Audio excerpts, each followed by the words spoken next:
Денеска членовите на Сдруженијето на граѓани Јосип Броз Тито одбележаат 9 години од формирањето на Сдруженијето, кое во моментот брои повеќе од 100 членови, симпатизери и подржувачи на ликот на Јосип Броз Тито. На скромната прослава претседателот на Сдруженијето Трајчи Трендов даде оцена за изминатата година, која според него поминала со спроведување на бројни активности, а ги издвои активностите кои ќе ги реализираат оваа 2017 година. И оваа година може да се пофалам дека успешно ја завршивме, бидејќи имаше нови членови, поготово млади, кои што треба да продолжат. Ние се надеваме по нашиот пат, по кој што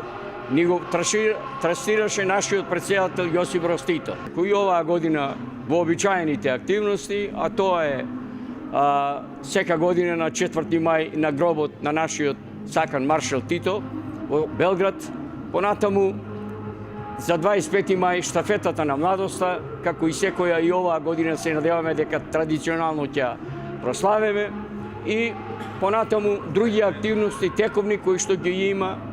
во рамките на програмата на нашето здружение. Имаме во евиденцијата повеќе од 100 членови, од кои што во последниот број се зголемува бројот на младите членови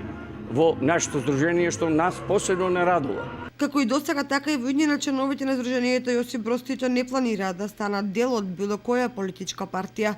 туку ќе продолжат да го негуваат ликот и делото на маршалот Тито.